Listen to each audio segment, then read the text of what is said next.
नमस्कार भाई लोग। इस वीडियो में हम देखेंगे कि अगर आपका सीबीएसई 10th क्लास का मार्कशीट गुम हो गया है तो बाई पोस्ट किस तरीके से मंगवाना है। मतलब कि जहां से आपने 10th किया है अभी आप वहां पे नहीं रहते हैं और आपको बिना वहां पर जाए बाई पोस्ट अपने घर पर ही मार्कशीट मंगाना है, तो इसका क्या प्रोसेस रहता है वो हम इस वीडियो में देखेंगे। दोस्तों, इस वीडियो को हमने 5 पार्ट में डिवाइड किया है। पहला है रीजनल ऑफिस। तो सबसे पहले आपको पता करना है कि आपका रीजनल ऑफिस कहाँ पे है। वो डिपेंड करता है कि आपने क्लास 10th कहाँ से किया है। दूसरा पार्ट है एप्लीकेशन फॉर्म एंड वेरिफिकेशन। आपको किस तरीके से एप्लीकेशन फॉर्म भरना है, कहाँ से वेरिफिकेशन कराना है, किस तरीके से वेरिफिकेशन कराना है, वो सब हम आपको बताएंगे। तीसरा है एडवर्टाइजमेंट। एडवर्टाइजमेंट किस प्रकार से देना है, किस न्यूज़पेपर में देना है, वो सब हम आपको इस पार्ट में बताएंगे। चौथा है डीडी, मतलब डिमांड ड्राफ्ट कैसे बनाना है, कितने रुपए का बनाना है, कहाँ का एड्रेस डालना है, किसके नाम से बनाना है, सब कुछ इस पार्ट में बताएंगे। और लास्ट है पोस्ट। आपको पोस्ट में क्या करना है कि रीजनल ऑफिस के एड्रेस पे पोस्ट कर देना है और आपको एप्लीकेशन फॉर्म, एडवर्टाइजमेंट का पेज और डिमांड ड्राफ्ट तीनों को ऐड करके पोस्ट करना है। देखेंगे, सबसे पहले आपको पता होना चाहिए कि आपका रीजनल ऑफिस कहाँ पर है। तो उसके लिए सबसे पहले आपको अपना ब्राउज़र खोल लेना है और उसके बाद वहाँ पे टाइप कर देना है सीबीएसई रीजनल ऑफिस लिस्ट।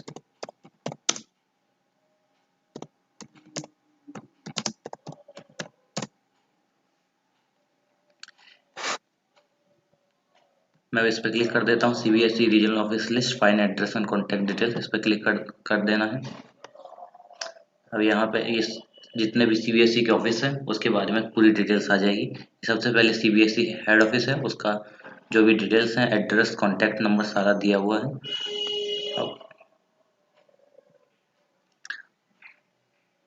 उसके बाद ये सारे रीजनल ऑफिस एक एक करके दिए हुए हैं। सबसे पहले रीजनल ऑफिस अजमेर। तो रीजनल ऑफिस अजमेर में कौन कौन आता है, जिसने गुजरात और राजस्थान से अपना 10th किया है वो रीजनल ऑफिस अजमेर में आएगा। रीजनल ऑफिस इलाहाबाद, उसमें जो आते हैं देख लीजिए आप, सारी उत्तर प्रदेश के सारे डिस्ट्रिक्ट दिए हुए हैं। जिसने भी इन डिस्ट्रिक्ट में से किसी से भी अपना 10th किया है तो इस रीजनल ऑफिस में आएगा। इसी तरीके से सारे रीजनल ऑफिस दिए हुए हैं, उनका एड्रेस दिया हुआ है, कॉन्टैक्ट डिटेल्स दिए हुए हैं और एप्लीकेबल फॉर प्लेस, मतलब ये रीजनल ऑफिस किस किस जगह के लिए एप्लीकेबल है वो दिया हुआ है। जैसे भुवनेश्वर जो है छत्तीसगढ़, उड़ीसा और वेस्ट बंगाल के लिए है। मेरा जो एप्लीकेशन जो मैंने भरा है वो भी, क्योंकि मैंने वेस्ट बंगाल से किया था तो भुवनेश्वर भेजा था। इसी प्रकार से चेन्नई दिया हुआ है, देहरादून है, ईस्ट दिल्ली है, गुवाहाटी है, पंचकुला है, पटना है, तिरुवनंतपुरम है, बेंगलोर है, भोपाल है, चंडीगढ़ है, दिल्ली वेस्ट है, नोएडा है, पुणे है। यही सारे, बस इतने ही रीजनल ऑफिस हैं। आप इसी में से किसी ना किसी के अंदर आते होंगे। इसी एड्रेस पे आपको अपना एप्लीकेशन भेजना है। आइए अब देखते हैं किस तरीके से अपना 10th का मार्कशीट मंगवाना है। तो सबसे पहले गूगल खोल लिया है। गूगल पे आप जाके टाइप करेंगे सीबीएसई लॉस्ट मार्कशीट फॉर्म और यहाँ पे पहले नंबर पे ये पीडीएफ अवेलेबल है, इसको जाके डाउनलोड कर लेना है। आप तो ये आपका एप्लीकेशन फॉर्म डाउनलोड हो गया है। इसमें क्या करना है, आपको भरना है। किस तरीके से भरना है मैं बता रहा हूँ। यहाँ पे नेम ऑफ कैंडिडेट लिख देना है। यहाँ पे फादर्स नेम, गार्जियंस नेम आ जाएगा। यहाँ पे मदर्स नेम आ जाएगा। यहाँ पे नेम ऑफ डॉक्यूमेंट रिक्वायर्ड, मतलब हमें 10th का मार्कशीट चाहिए, हम लिखेंगे 10th मार्क्स स्टेटमेंट। यहाँ पे कौन सा एग्जाम था, मतलब मेन एग्जाम लिख देना है। अगर आपका सप्लीमेंट्री हुआ तो इम्प्रूवमेंट लिख सकते हो। Name of exam with year and month, तो जिस मंथ में आपका एग्जाम हुआ था ये आपको अपने एडमिट कार्ड से पता चल जाएगा या रिजल्ट से भी पता चल जाएगा। अप्रोक्सीमेटली भर देना है। यहाँ पे रोल नंबर भर देना है। यहाँ पे रिजल्ट मतलब पास या फेल ये भर देना है। और इधर आपको अपना रोल नंबर भर दिया आपने, यहाँ पे इसको खाली छोड़ देना है इस वाली जगह को। यहाँ पे जो भी आपके सब्जेक्ट्स थे, 4 या 5 जो भी थे, आपको वो भर देने हैं। और यहाँ पे स्कूल का नाम भर देना है। यहाँ पे डेट ऑफ बर्थ लिख देनी है। यहाँ पे जो भी आपकी डीडी की फीस लगेगी और जितनी भी चीज़ें हैं वो भर देनी है, डीडी से रिलेटेड है यहाँ पे। अगर आप डीडी से करते हैं तो डीडी से भर देनी है और अगर आप आईपीओ से करते हैं, पोस्टल ऑर्डर से करते हैं तो उससे भर देनी है।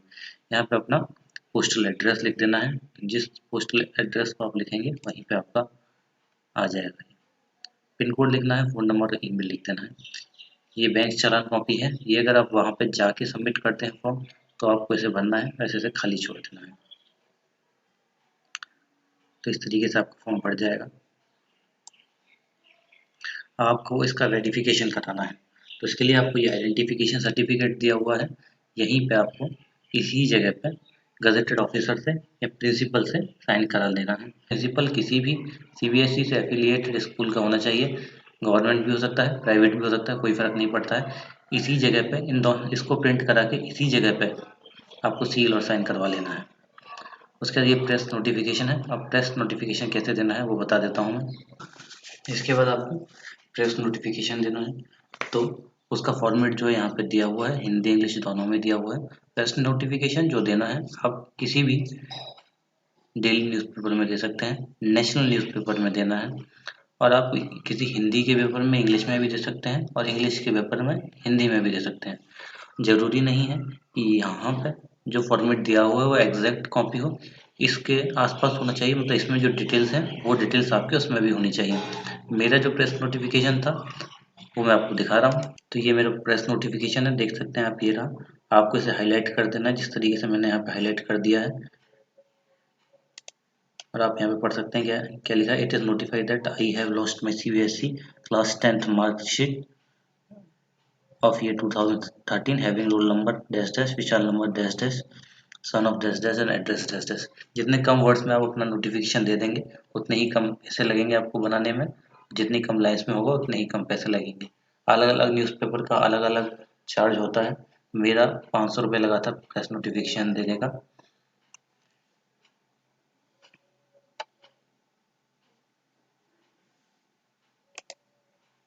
आपको अगर प्रेस नोटिफिकेशन देना है, जो भी आपका डिस्ट्रीब्यूटर है उससे बात कर लीजिए, वो आपको बता देगा किस तरीके से देते हैं। नहीं तो आप ऑनलाइन जाकर भी दे सकते हैं, किसी भी नेशनल न्यूज़पेपर की वेबसाइट पे जाना, वहाँ पे ऑप्शन होता है, तो उस तरीके से जाके आप प्रेस नोटिफिकेशन दे सकते हैं। इस पेज पे आपका ऐड आए उस पूरे पेज को आपको रख लेना है, और जहाँ पे आप नोटिफिकेशन से हाईलाइट करके आपको सीबीएसई ऑफिस में जो फॉर्म भेजेंगे उसके साथ अटैच करना है, तो इसको आप एक कॉपी रख लेना अपने पास। Part 4 demand draft.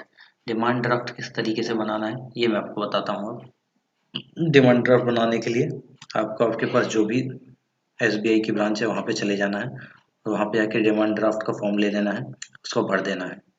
आपका डिमांड ड्राफ्ट कितने रुपए का बनेगा ये डिपेंड करता है कि आपको 10th किए हुए कितने साल हो गए।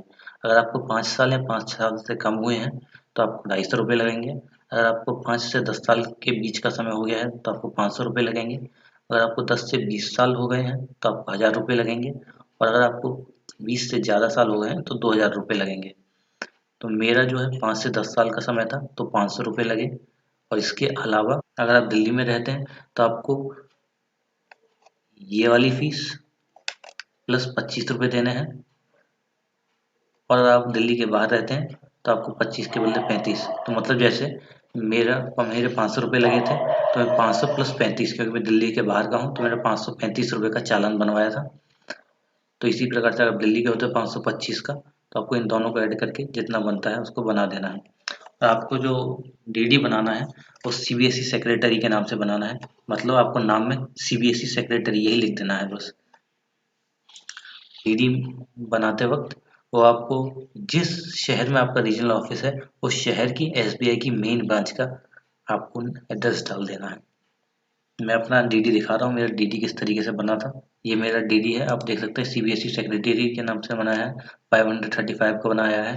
500 रुपीज़ मेरा चार्जेस और 35 रुपीज़ मेरा पोस्टल चार्ज, मतलब वो लोग जो मेरे को पोस्ट करेंगे उसको वापस करने का चार्ज। और यहाँ पर मैंने State Bank of India Bhubaneswar branch main branch का मैंने बना दिया था, तो मेरा इससे काम हो गया।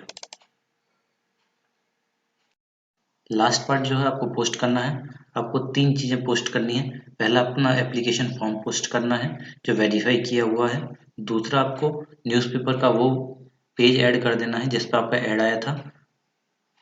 और तीसरा आपको डीडी ऐड कर देना है। इन तीनों को ऐड करके लिफाफे में बंद करके अपने रीजनल ऑफिस के एड्रेस पे भेज देना है। मैंने पहले ही बताया था रीजनल ऑफिस कैसे पता चलेगा और रीजनल ऑफिस का एड्रेस आपको कैसे मिलेगा, बता चुका हूँ मैं।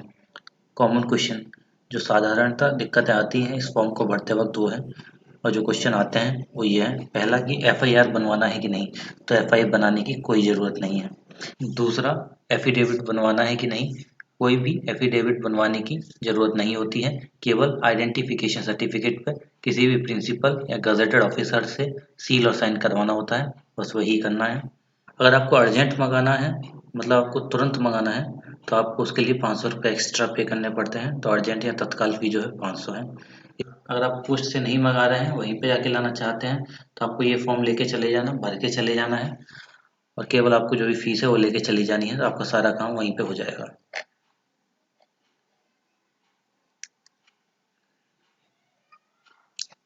कंप्लीट हुआ। Thank you ma'am.